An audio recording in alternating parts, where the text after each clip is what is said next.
Welcome everybody to the Power of New podcast. We are your hosts today, Mark and Dane Appleyard of Anothen Global Ministries here in beautiful Charlotte, North Carolina.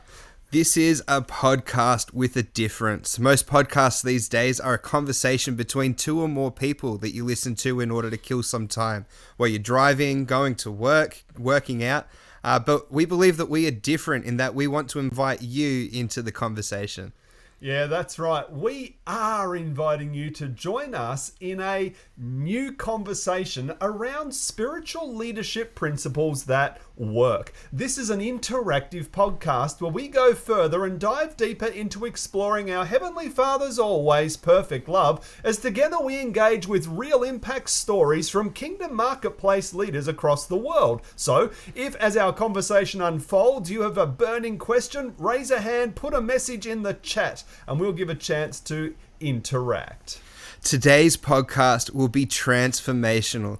Whether you are with us live on our cast or joining us on LinkedIn, Facebook Live, YouTube, or listening to our podcast later, we are truly honored that you would spend this next hour with us. And what an hour it's going to be. The Power of New podcast relies on the support of its listeners like you, so you can help us continue delivering this content by donating through the provided link. If you're a US resident or US-based business looking to donate, your donation is tax deductible.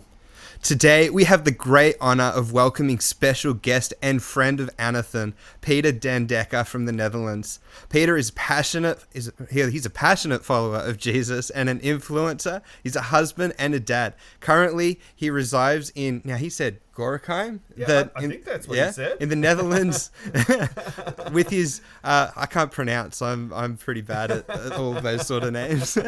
But yeah, he lives there with his wife Esther and their two beautiful daughters. Over the last year, Pieter has been actively involved in organizing the UN 2023 Water Conference in his role as Private Sector Liaison for the Dutch Ministry of Foreign Affairs. He is very passionate about seeing the kingdom work in the scary places where there's loads of conspiracy theories. One of his dreams is to provide a safe space for key decision makers to get refreshed and their fire rekindled with new hope and fresh perspectives for the future. He holds a master's degree in water management and civil engineering from Delft University of Technology, and he also attended Bethel School of Supernatural Ministry in Redding, California. Pieter, welcome to the Power of New. Let's get you on here, Pieter. There he is. Look at that. Welcome, Pieter. Great to have you with us, mate. Well, thanks so much. So glad to be here. It's an honor. I was thinking back, Dano. I remembered seeing Pieter because you were at school with Pieter. What was it? Was it a revival group or something, Pieter? You guys were in together, or you were connected somehow out there? Yeah, second year, our revival group, I believe. We were both in Shane Mandel. Yeah. So I'm pretty sure that's where I first met you. You were this tall, skinny Dutch man with a $1 million smile that just had Jesus all over him. Oh, thanks, Mark. Yeah, the first time I also recognized that I think that I met you was also through the Heaven in Business conference that Andy Mason put on where you were at. Yeah. Oh, that's right. Yes. Mm-hmm. So you were out at God's Embassy in the Netherlands when we spoke there. Was it that one? Or was it a different one? No, that was the one where you spoke at... that's right. Yeah, you spoke out in Redding, yeah. Yeah, that's right. Okay. That was the first one, yeah. And then later on in the Netherlands, I couldn't make it because I was abroad for my studies. That's right. And then just recently, we had a great time with you guys there last year as well in November, I think it was, wasn't it? Just, not even 12 months ago, and it came down and you helped with Pastor Bernard there to get a group of leaders in the room, and together we just had fun hearing from heaven together. Yeah, that was so impactful, and we had a lunch with several entrepreneurs from our church, and they were really blessed by it, and have made multiple steps after that, also throughout multiple lunches afterwards. That's so good. It's been amazing to have you there. Yeah. Yeah, amen. We need to get out there and do it again sometime and raise a bit more holy mischief. I love that. Yeah. I actually was looking at a photo the other day as well, and I think it was you and Ariane Visa and I think you were still studying then in Delft. And we got together and had lunch, and Ariane, it might have been you, found us a really nice little restaurant there as well, and dived into a whole heap of nice Dutch flavors and food. Yeah, we have pancakes. So the Dutch eat pancakes for dinner or for lunch. So we don't typically eat them for breakfast, but they're more like the French crepes, and we would just have a whole dinner of them. Yeah. Yeah. Amen. They were mighty fine. And they were. Man, it's so good to have you on here today. And so tell us a little bit about your family. You're married, couple of kids. Tell us a little bit. Yeah, I will pronounce the names correctly, I hope. But no, I'm married to Esther almost 7 years ago. We got engaged in the Redwoods in California. Got married in the Netherlands, and then we got back to do the second year of Bethel School of Supernatural Ministry. That was actually our honeymoon, which was really nice. Can really recommend it to anyone. Just to have 1 year apart with your bride and spend the time together and alone. Yeah, and then we have two little kids. So the oldest is Anothen. So two daughters. Oldest is Anothen. She's almost 3 years old, and the youngest is Emily. She's 1.5 years old. Yeah. So you've got a very busy household by the sounds of that. Yeah, it's busy, but it's so rewarding as well, right? So there's the thing, like your capacities are constantly being increased to to take on more responsibilities like that. But the reward for that is really amazing as well. Yeah. Yeah. It actually could be a good place to start our conversation today, Dano, is, I mean, we've got lots of things I want to talk to you about with regards to what you've been doing with the Dutch Ministry of Foreign Affairs and also other areas of leadership that you found yourself a part of. But maybe just starting at that point, what have you learnt about yourself and God being a father? I mean, you're in we were talking about university just a moment ago. You're in a whole new university right now of learning. Yeah. Yeah. What I've learned about God as a father. Also, yeah, there's just too much, I think, right?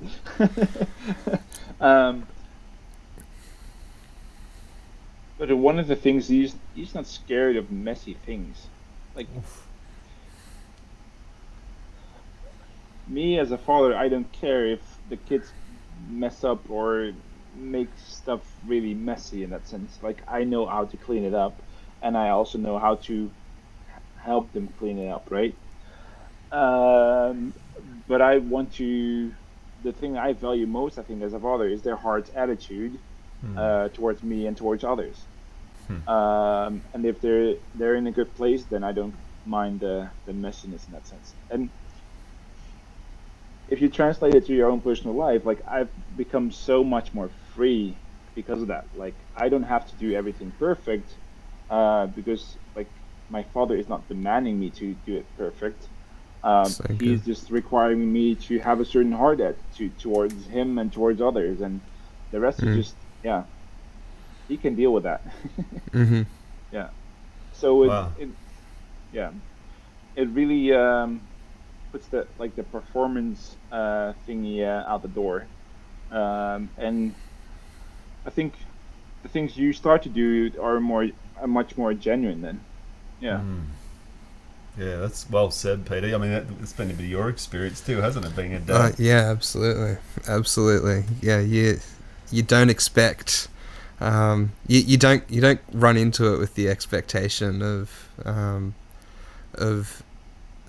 what it's actually like, right? It's this whole romanticized idea of what being a parent is, and then reality has a way of kind of sneaking around the corner and smacking you with the bat, doesn't it? Yes, it does. But yeah, that's so powerful. I love what you're saying there about he's not scared of the messy. That's and so much so that he knows how to clean it up, right? How often do we stop to think about that paradigm? Like like we're all so scared of our own mess that we don't stop to realize, like, nah, God actually knows how to clean this up, right? That's like good, Dan. it's gonna be scary, it's gonna suck sometimes, right? Like sometimes we've got to go through and pick the glass up off the floor, and we've got to rewash everything a few times, but he knows how to do it. So yeah, I think that's really powerful. That's a good word. It's good stuff. Yeah. Love it. This is good. So, Pieter, can you tell us a little bit about your role as the Private Sector Liaison for the Dutch Ministry of Foreign Affairs, and what your involvement in organising the UN 2023 Water Conference was? That sounds like a pretty major undertaking from an outsider looking in. And how did you find yourself waking up one morning and here you are in the middle of this thing? So maybe there's two questions there. First of all, what was it, and how on earth did you get there? Yeah, it's been a ridiculous ride, and I still, I pinch myself every day. I think over the last year, like, what is this thing that I'm a part of, right? So to just give a little brief background on the conference itself, the United States hasn't had a water conference. Sorry, not the United States. United Nations hasn't had a water conference since 46 years. So the first one was in 1977, and so you might think that water is not too important then to the United Nations, but since a couple of years ago, there was just more focus on it, and that resulted into to have a midterm review of a water action decade. That's a whole other story, and it originated with the Tajiks. So the country Tajikistan, they started that, and then there was a midterm review of that whole action decade on water. And then at some point, the Dutch got involved to co-host that. So co-host a conference together. And this became the UN 2023 Water Conference. And so a lot of that had to do with drinking water and sanitation, which we are not reaching the goals that we have for that as a world by 2030. But a lot is also on water use in agriculture, for example, or industries, or how to deal with flooding or droughts, or the issues of the water pollutions, but also about how do you deal with transboundary water that flows from from one nation to the other, Right. and then who owns the water, who controls the water, and that's a super sensitive topic, right? So that was also something that we were kind of afraid of, or scared of, like, how is this going to pan out? Because the reason why we didn't have a water conference for 46 years is that it's highly politicized. But since the last couple of years, very smart people came to know that our global water system is changing by us, for example, reducing forests. So normally a forest would evaporate water that would turn into clouds, that would turn into rain showers again, right? In the maybe neighboring countries, or in some countries further down the road. But because of we cut, for example, these trees, or also like a changing climate, those rain showers shifted, and so we end up with a whole different global weather scenario that Right. much of it is human caused. But then countries along the globe, for example, India and Pakistan, but also others, like, they have a very hard time with getting their people enough water, while also providing them food, and growing that food with the water they have, right? So that's why we needed to have a conference like that. And I was responsible. I got to be responsible for the private sector involvement. So that was both the corporates as well as the private sector networks, and the solution providers that I mean, provide either technology or that's a massive undertaking when you put it in that context. Anything to do with water in the private sector across the world, and I've got to pull off some sort of conference to help join those dots and get these people together with all these levels of complexity. I'd never even thought about that. Maybe if you're listening today, in fact, if you've just joined us, we're with Pieter den Dekker from the Netherlands, and Pieter is a dear friend of Anothen, and we've known, Dane and I and Julie have known Pieter for a lot of years now, we can say many years, and a real man of God who, along with his wife Esther and their two girls, are just incredible kingdom leaders, both informally and formally. And we're just talking about the 2023 UN Water Conference, which Pieter was a key part of. So, but the complexities of that, particularly with what'd you say, transcontinental? What was that? What was the phrase there? Transboundary water. I'd never thought about that. I mean, even things, if you've got a couple of countries that don't get along or whatever as well. Yeah, the Nile River is one that comes to mind straight away, isn't it? Right? Like all of those countries who are trying to dam up the river and all of that sort of stuff. Yeah, exactly. Yeah. And the impact of that on the people, moving downstream and things. Yeah. There's that other question I want to get to. There's another one that just pops up for me. As a kingdom leader, how on earth do you navigate something like that within the forum of a conference like that? Well, yeah, where do you start, right? Where do you start? Like, that was the thing, like, me getting into the team was just phenomenal, but then the task ahead of you is, like, daunting. So I had 1 year of just working full-time for this conference with a team of first 15 people, but then at the end it was almost 50 people, 50. And at first, like, being an engineer, I feel like I will get the downloads from heaven, the solutions that are brilliant, that might transition the world to some better ways to manage water, right? But that's still good to believe, but I really felt when I asked God to show me, like, okay, what is my task here? What do you want from me? That he really clearly said, I want you to love the people here. That's first and foremost. Goodness. I think you just tapped into a key thing right there, Pieter. That in actual fact, the water conference, you being in that, was the best vehicle that you had to bring the love of God to people. Am I hearing that right? Yeah. Well, that's the thing, right? Yeah. It all starts with loving people, and you can have, I think, the most brilliant solutions, but they don't really matter if there's no love in it, because at some point you have to collaborate. Yeah, you have to integrate things, and that requires meeting and connecting with people, and that requires love, right? So good, Pieter. Yeah, so that's one of the things that I think I learned there. But to get back to the question, like, how did you end up here?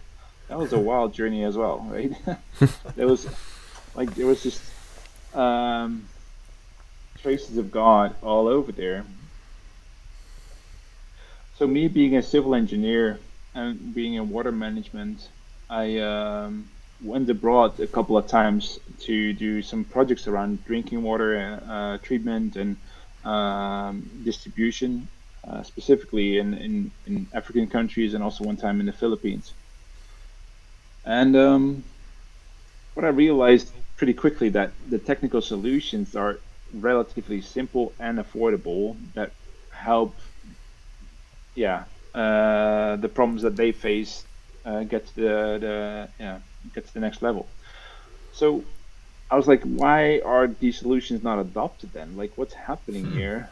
And what I learned quickly is that the problems are much more people-related problems than technical problems, right? Right. So yeah, to do with the management of a drinking water company, and that management was run by the federal government. So they would put people in office there, and if there's a new government, then all the people had to leave there, all the management, and a new management would come in, which is not good for any organization, right? But and then there was this weird dynamic when financing agencies like the World Bank came by, there was just the dynamic, like people start to run and chase after that bag of money almost, so to say. And I was like, what's going on here? Like, this is weird. Like, I know these solutions can really help you as an organization that are really cheap and require only like maybe 1% of what the World Bank is wanting to put here. But the World Bank wants to do this, and that's not, actually not really solving the problems that you're having, or the first problems that you need to solve before getting to the next level, right? Right. So it's like, but how do I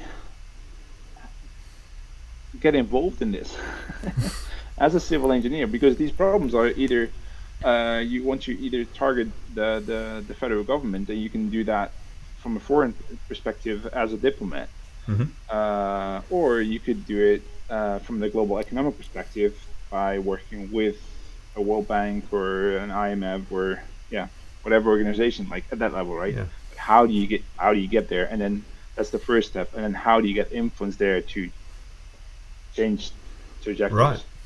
Right. Which is so I really I told God, I really want to do this, but you have to get me in, because I just don't know how to get there, and also I don't want to elbow my way up to a level that I have influence there. So I put it on the back burner, still having that dream and desire, and started working after graduation at a different company. Right. And then at some point I was notified of this UN Water Conference 2 years prior, and I told my wife Esther, I really want to be involved in that while I was still working for the other employer. And that felt like a God-given desire, right? Yeah. So I said it out loud, and I knew like there's something on it, but let's see. So let's just focus in on that. I think because and the rest of the story will help us. I think the sense of you said something that I think is really curious, and it's one of those things that we sort of know, but there's a lot of people listening that'll just go, I have no idea what that means. But you said, I know God was sort of on it. I know this desire came from him. What were some of the indicators for you that because what you're about to step into, what you're about to share with us, is a really big deal, and you're about to make some, significantly life-altering decisions compared to other things you could do. You'd want to be pretty sure about that. How did you discern that? How did you identify that was him speaking? I think because I can still trace that moment back. Like I still know where I was at, the situation, where Esther was, the time of day almost, and the room that we were in. So I think that is significant there, right? With hindsight. But then in that moment, how it felt like for me is that there's just almost this weightiness that you're like, I shouldn't have this weightiness for just regular things that I say, right? When I say hi, Mom, for example, I don't feel something like that. Great insight. But great insight. This time I was like, oof. So it's almost something that feels like it's resonating with your heart, and you don't know why. You don't have to know why, but there's something there that might need further exploration. Yeah. I think that's well said, with resonance in your heart. I think that's a key word. I know we can relate to that. I remember when you came to me and said, hey, what would it be like if I took over Anothen Media? Was that a similar kind of experience? Yeah, absolutely it was. Absolutely. And it's, I always find it interesting as well, right? Because I remember at school, they were always talking about the passions and desires that you have, the Lord's put there.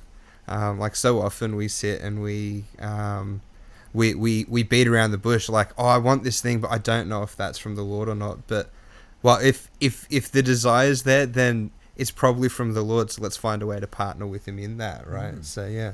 Yeah. Yeah, absolutely. That's good, and that resonance feels right. And I think that's just good, because I know I use a lot of language at times, and Julie goes, "What on earth do you mean by that?" I believe you, what you're saying, but help me understand the process a little bit, because you're leaving me behind here. So I really appreciate your insights there, guys. That's that word resonance. I think that's just a good. It's like a tuning fork of Wesley. It was the great revivalist. He called it the inward witness of the Spirit. That there's this inward witness that we know that we know that we know that this is God at work in me. And maybe that's another bit of language we can build around these moments, because they are marker moments that we here at Anothen, we've used this phrase, there are hinge moments of history upon which many years will swing. You are having a hinge moment in your history right there, that again, what you did and what would happen years later that you don't even know yet, many years swing on that hinge moment of history. So man, that's good. So continue on in the story there. I just thought that was important to land on. So you knew that this was from God, and now you've discerned that, and now taking us into the next step. So it actually took another, like a whole year before I found anything else related to that conference, right? And it might be good also to back up a little bit, because during my graduate studies, I was involved with the water ambassadors for the Ministry of Infrastructure and Water, which was basically like a scholarship program, which was another story in itself. But through that, I got to know the Dutch water envoy, international water envoy, that just took over the role of the Dutch king, the king of the Netherlands. Okay. Because our king was special advisor to the UN on water and sanitation at that time, to the Secretary General Ban Ki-moon. You might know him. Yeah. So he had to leave that position once he became king, and then this guy Henk took that position from him. And I really liked this water envoy, water ambassador, water envoy, and I actually asked him to intern with him, but there was just no way. There's no way we could make that happen. So it was kind of sad, but like I knew, like at some point we'll get to know and see each other again, but don't know how, Yeah.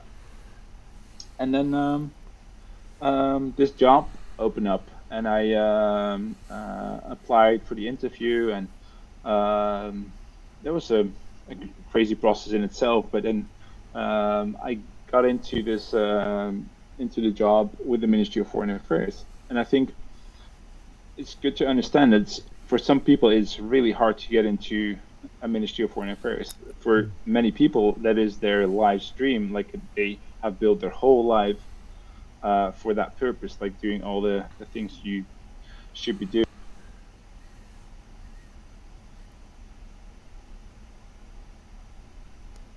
Can you hear me again?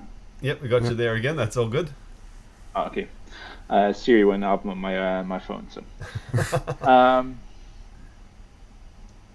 but I got in there as kind of a weird guy, because I was one of the few people with an engineering background, right? And it turned out that I was actually one of the few people that had a water-related background coming into that UN water conference team. And this team was being led by this water envoy Henk.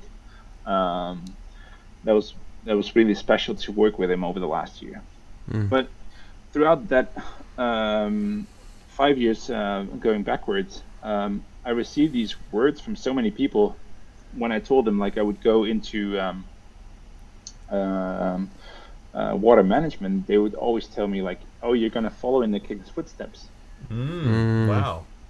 And I was like, yeah, sure. So that was happening already at school at Bethel, but then also afterwards in the Netherlands. So I think maybe 20 or more people have told me. And maybe after 5 to 10 people, I started to realize, like, what if this is actually a prophetic word? Mm. What if there's more meaning to it than just like, oh, this is what The everyone Power of New podcast relies on the support of its listeners just like you. Would you help us continue delivering this content by donating through the provided link? If you're a US resident, your donation is tax deductible. Are you interested in leadership coaching from a kingdom perspective? Something very different. Anothen has got you covered because we've been assisting senior executives and startup leaders across 20 plus countries for almost a decade now. This successful approach focuses on spiritual leadership that works. You can begin with a free introductory call today by going to anothen.co/pathfinder.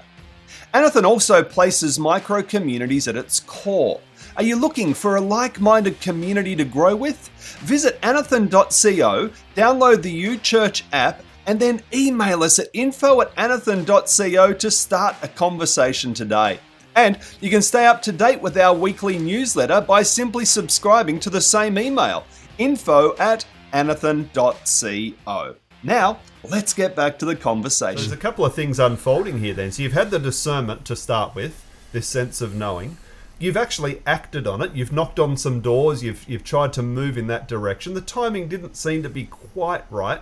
Then all of a sudden the opportunity opens up and you go, well, this seems impossible for a guy like me to be in a place like this. But it's happened because you've acted on that discernment to start with. Now when you're in there, these words that have happened, that have been spoken years past that didn't really have any context to them, suddenly they've got context and you go, oh my goodness. Now you've got an affirmation from the Lord that I am the right man in the right place at the right time. Is that sort of, have I understood that correctly? Yeah, and also, yeah, totally. And also that during this conference last March, the conference, as co-host, you have to preside over the conference, right? You have a president there. So our president was the Dutch king that was formerly the UN Special Advisor on Water. Wow. So that was just a whole like circle. How good's that? That's a great circle, story. To just like almost like really follow in his footsteps in that sense. But you know, when you have these words and you get these words, you're like, how much value should I give them, right? Should I take them at face value, like literal, or have they like a nice right meaning to it? Yeah. And that's why it's so, I think, so important to really, grind them out in that sense. Almost as if you're grinding coffee beans. That's something that I like to do. But then you kind of know like what's the quality of that word. Paul I think it refers to it like this: working out your salvation with fear and trembling. That's a very practical step of working it out. What's this word? Is this a word that's just an encouragement, or is there real specific elements? Well, you've got a responsibility now, as you said. You know, like grinding coffee. I got to do something with this. I got to work it out. I got to bring it before Him. And it's really to test it, right? That's also what Paul said, I think. About that. So, but then what's really amazing also is that I got a really pretty free role as being in charge of private sector engagement for the conference, because normally like a ministry is very like rigorous and there's a lot of structures and processes that you have to just follow, right? But organizing a conference that's only being organized once every 46 years, you don't have too many things that you can like check off, right? We got to ask the last guys. Well, I'm sorry, they were buried a couple of years back because it's my goodness. And then I really like the business side. I really believe and think that businesses can offer solutions to problems the world is facing, and water is no exception to that. And I might have been one of the fewer people to really believe that, but because of that belief, I could really help them connect with the bigger agenda here. right? Yeah. And I think that's also important that sometimes you're working with people and structures that don't really encourage or believe what you believe in, but once you get them together and gel them together, they'll become more beautiful and more impactful. Yeah. Uh, I love it. I yeah, love what I'm hearing, Peter, as well, is that there's a kingdom dot that's really profound, and one of the many things I love about you is this heart for planet Earth. That we're all on this big blue marble together, and somehow we've got to keep it sustainable because we want our kids and our grandkids to live on it as well, and those that follow on. Would that have been a unique perspective you think you brought to the conversation? Granted, you probably couldn't use that language, but within you use that word belief. What would be the genesis of that belief for you? yeah. Oh, the thing is, like sometimes I think as Christians we're um, not too conservative in that sense, in the most literal sense, right? To really conserve nature, conserve water, conserve Yeah. the things that God made. Be a good steward of that. And that was mainly the message to the conference and to the private sector, and from the private sector, like everyone that is using water to at some capacity, in some capacity, you have to be a good water steward. And with being a good water steward comes also being a good nature steward, because you cannot do one or the other, right? Of course. Um, and what I've been seeing is that that message really resonates with maybe more of the left people, but because it's so conservative in nature, it also resonates with the more right people that are conservatives. Yeah. um, so you get a beautiful blend here of people working together, maybe not from the same perspective, but they will help each other out here. And sometimes I think we as Christians are not really at the forefront of this thinking in that sense, and really shaping the ideas and shaping the language here, where we could actually, right? We have a also feel like we have a mandate and a right to do it, because to me, like, it's just going back to Eden. Like if Jesus Christ paid for everything and restored everything, then everything is accessible before sin entered the world. And That's then good, Peter. what does that look like? That's my journey, and Wow.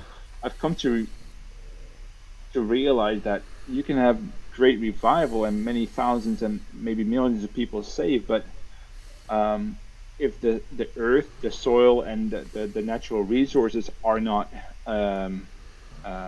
transformed as well in a healthy way, then that's not like a real Right. complete transformation or reformation or however you call it, right? Yeah.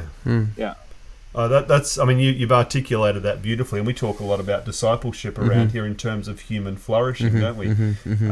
It's this rounded view of yes, meet Jesus, absolutely, yes. We want to square away our own salvation. Of course, that's imperative, and revival on that is so important. But discipleship tends to just start and stop with I've got to learn to read my Bible and learn to pray and be kind to my neighbour. But it just seems so much broader than that. Yeah, absolutely. So, like being at BSSM together, one of the things that they talk a lot about is revival culture. What does it look like to carry revival culture to you into your workplace, into the middle of a UN water conference, and to liaising with all of these other businesses who are also working in that? What does that look like for you? Well, yeah, you can make it very hard, right? And also very pragmatic. But I think one of the biggest things I learned back at BSSM was the true belief that God is good and He's always good. Mm, And so to me, that became my foundation for everything. mm, And I think that's what I've also took in my work, right? God is good, and He is always good. So, um, what does good look like in this situation, in this environment? And then how do I need to posture myself towards people, ideas, initiatives, and everything that's going on? Like, where is God on, and what should I help bring to fruition? And I think that's what was one of my roles, is that I could really help pinpoint the things that were really good or nice or should be highlighted, and also I could also not do that for the things that shouldn't be highlighted in that sense.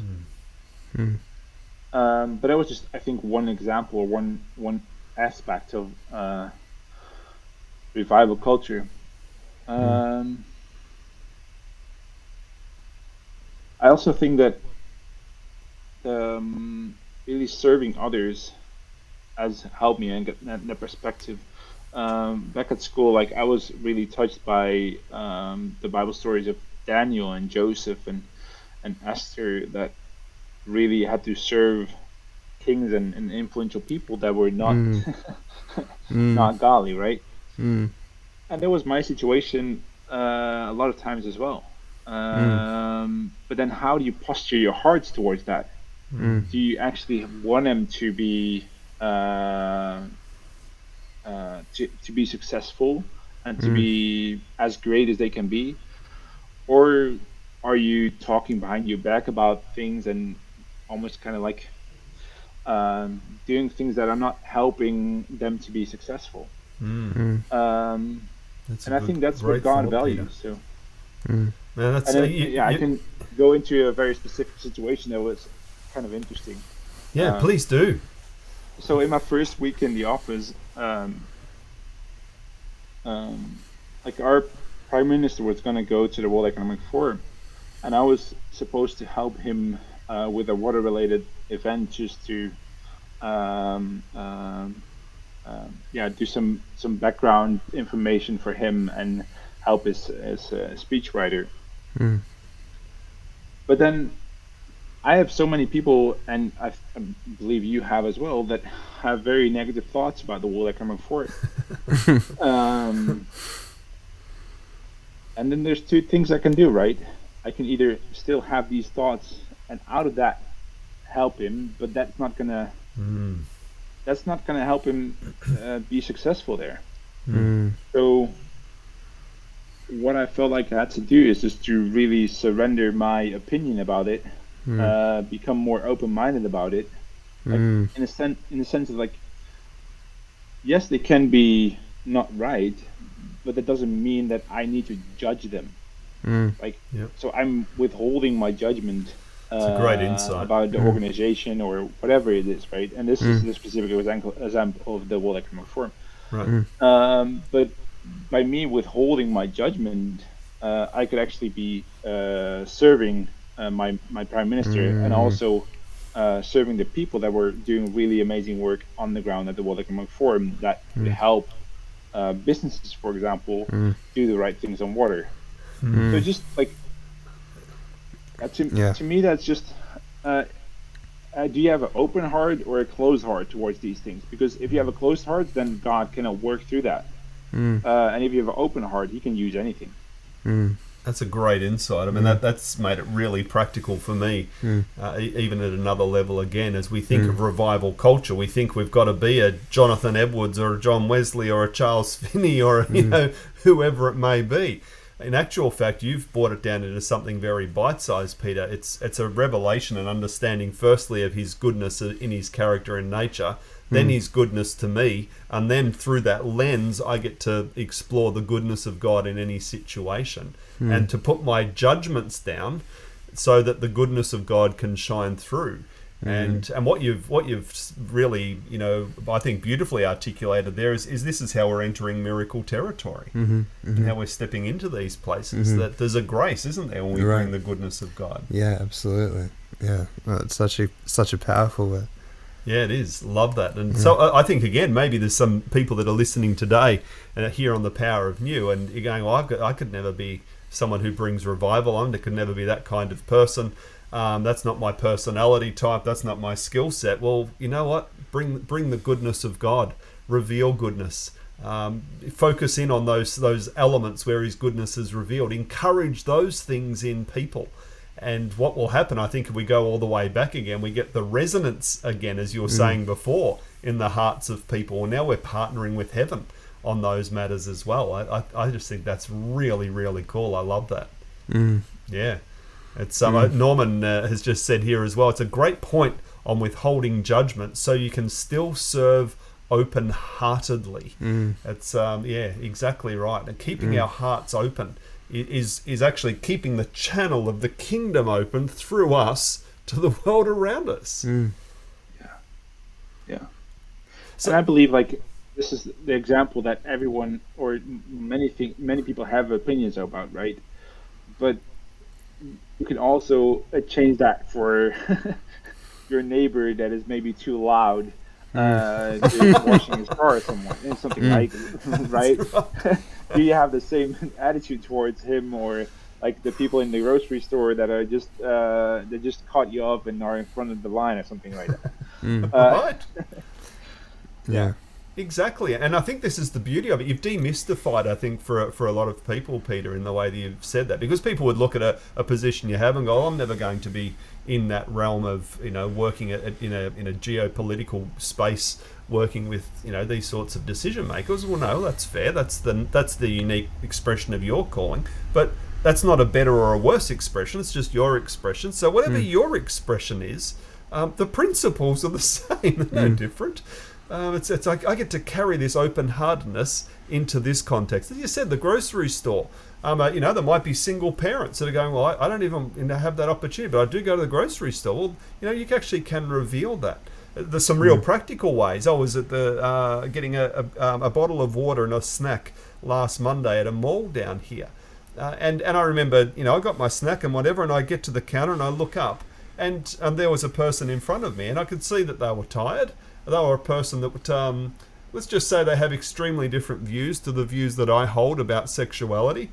And so there they are. I could be really confronted against that, or instead I could look at the humanity, actually identify the image of God in a person and go, I can see. And I called them by name. I said, I can see you're really tired today.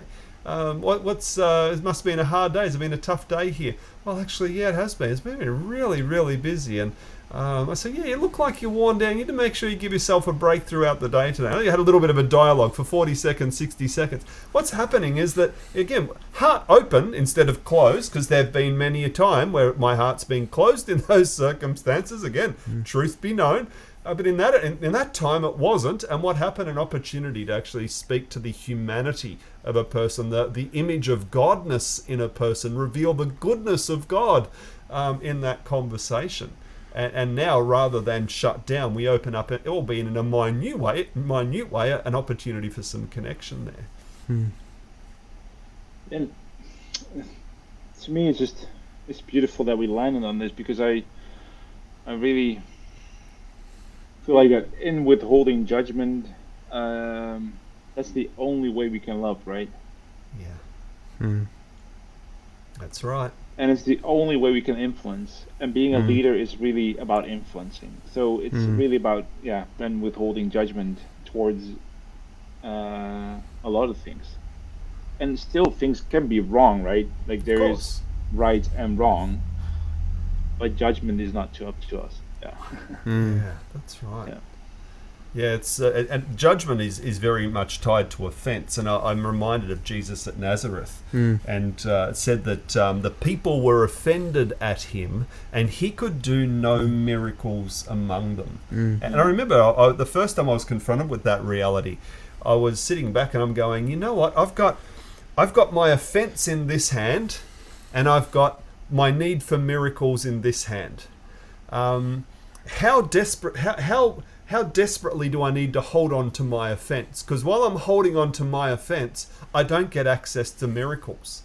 So I remember it was a very black-white decision. My judgment causes the offense. I've judged that you did this thing and you're a whatever, fill in the gap.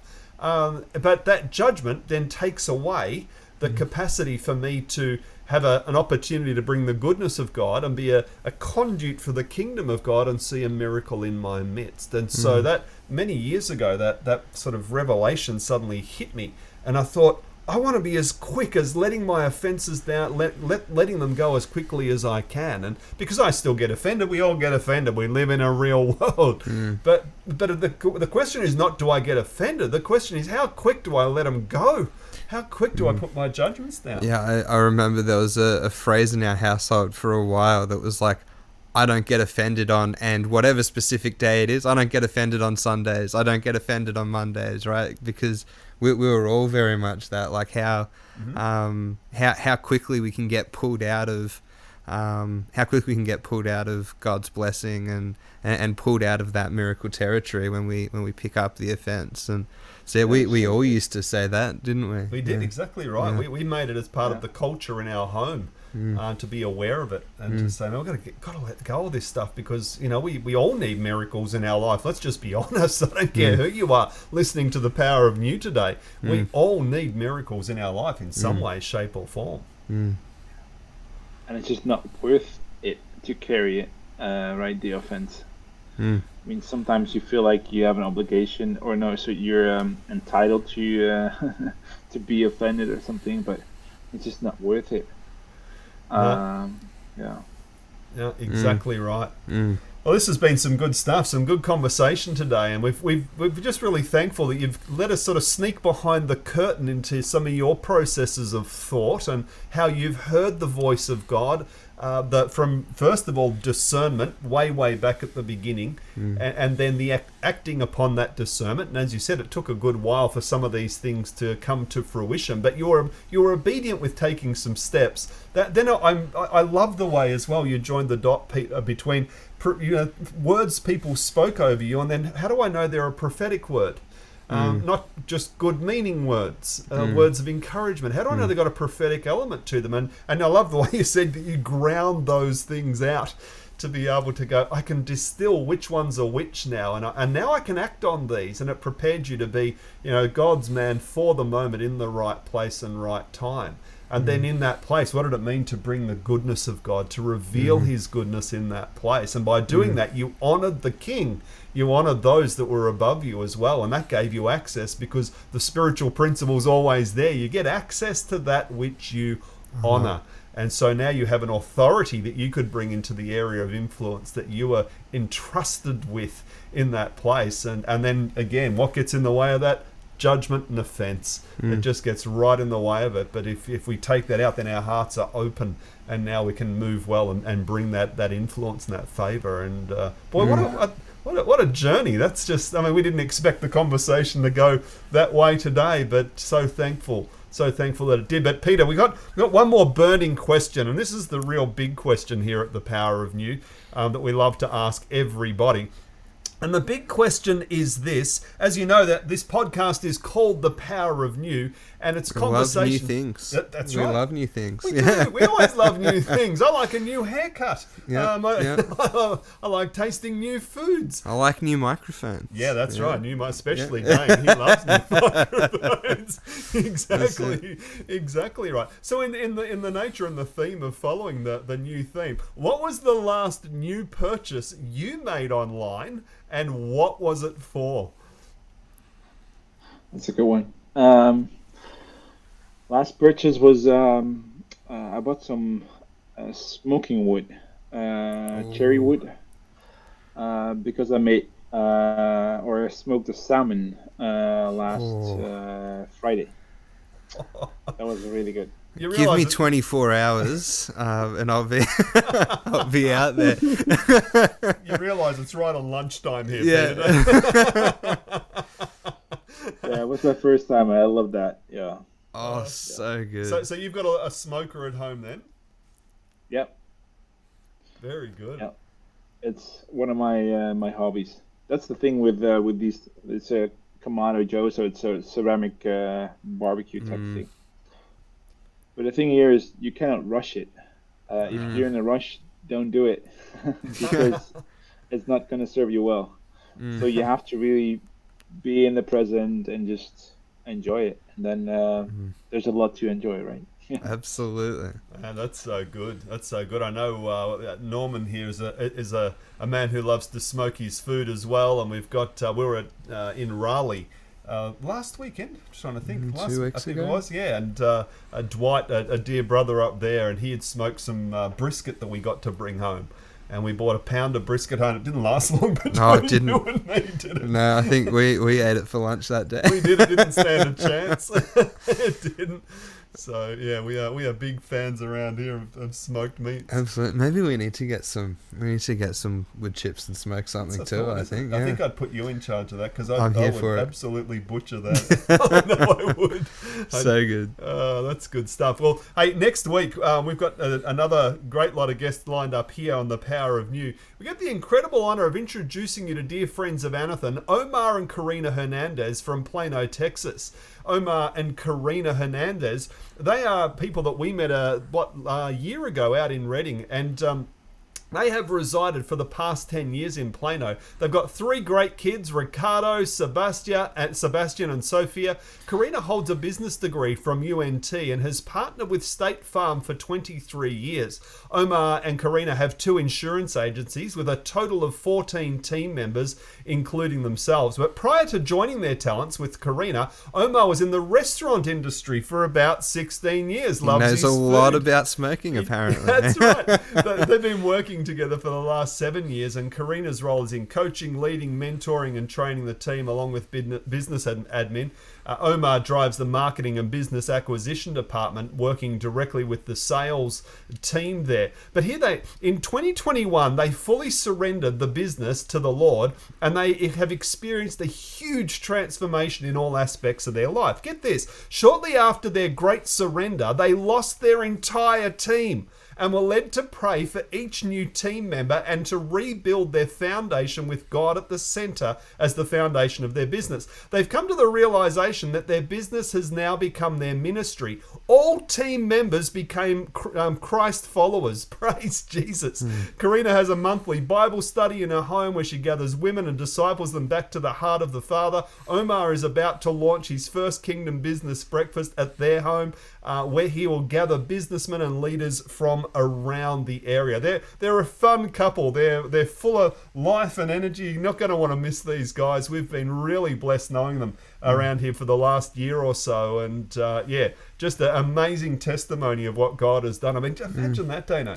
That you're going about your business, going to surrender it to the Lord, and this is going to be great. And suddenly your whole team. Yeah, that's it. Weren't they the ones who got the word that said the Lord told them to just shut down the business? That's right. Just shut it down and then start it all over again. Yeah, so it's just like this really, really powerful story of faith and trust in what the Lord's doing for them too. Yeah, that's right. And then when they hired leaders, team members, many of them weren't believers, but then they realised that this was actually their ministry. So now they've led them all to the Lord. And I mean, it's just these are incredible stories that are out there, just like Peter's today, where we heard of a man of God and the journey of what did it mean to truly become a global level influencer in the water space. I mean, it's just great stuff that the Lord is doing. So no matter where you are, if you've got the Holy Spirit in you, then you're a leader, because greater is He that's in you than he that's in the world. And we haul. I love your definition of leadership there, Peter. It is influence is what leadership is, and wherever you are within the spheres of what you've been entrusted with. The influence that you bring for the kingdom of God, and a revelation of His goodness in every circumstance. And these are the stories that are out there. And this podcast, The Power of New, is a platform for getting them out and encouraging everybody all around the world right where you are. Peter, it's been great having you with us today, mate. Thanks so much, Mark. Thanks for your friendship and just being able to hang out together for the last couple of years. I love it, and I'm looking forward to see each other again in real life. Amen. We'll get ourselves back out to the Netherlands again with you crazy Dutch people and raise some holy mischief. We have a lot of fun every time we get out there together.